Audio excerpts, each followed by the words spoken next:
اور مدین کی طرف ان کے بھائی شعیب کو بھیجا تو انہوں نے کہا کہ اے قوم، اللہ ہی کی عبادت کرو کہ اس کے سوا تمہارا کوئی معبود نہیں، اور ناپ اور تول میں کمی نہ کیا کرو، میں تو تم کو آسودہ حال دیکھتا ہوں، اور اگر تم ایمان نہ لاؤ گے تو مجھے تمہارے بارے میں ایک ایسے دن کے عذاب کا خوف ہے جو تم کو گھیر کر رہے گا۔ اور اے میری قوم، ناپ اور تول انصاف کے ساتھ پوری پوری کیا کرو، اور لوگوں کو ان کی چیزیں کم نہ دیا کرو، اور زمین میں خرابی کرتے نہ پھرو۔ اگر تم کو میرے کہنے کا یقین ہو تو اللہ کا دیا ہوا نفع ہی تمہارے لیے بہتر ہے، اور میں تمہارا نگہبان نہیں ہوں۔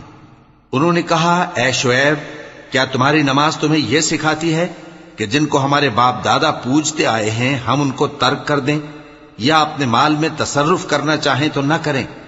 تم تو بڑے نرم دل اور بڑے سیدھے ہو۔ انہوں نے کہا کہ اے قوم، دیکھو تو، اگر میں اپنے پروردگار کی طرف سے دلیل روشن پر ہوں اور اس نے اپنے ہاں سے مجھے نیک روزی دی ہو تو کیا میں اپنا فرض ادا نہ کروں؟ اور میں نہیں چاہتا کہ جس بات سے میں تمہیں منع کروں خود اس کو کرنے لگوں۔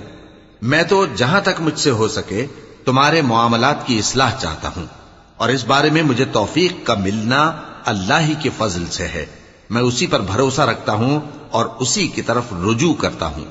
اور اے قوم، میری مخالفت تم سے کوئی ایسا کام نہ کرا دے کہ جیسی مصیبت نوح کی قوم یا ہود کی قوم یا صالح کی قوم پر واقع ہوئی تھی ویسی ہی مصیبت تم پر واقع ہو۔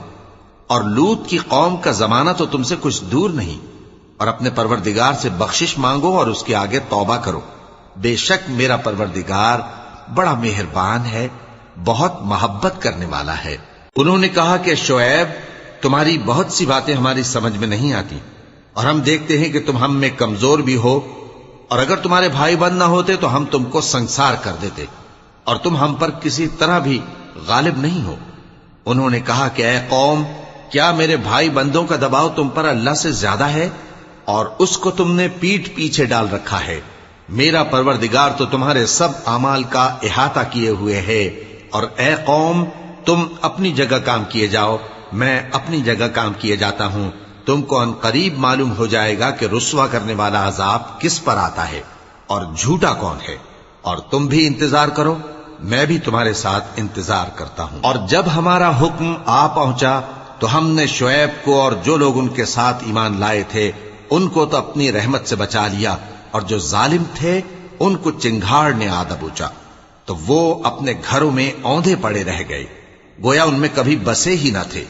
سن رکھو کہ مدین پر ویسی ہی پھٹکار ہے جیسی سمود پر پھٹکار تھی۔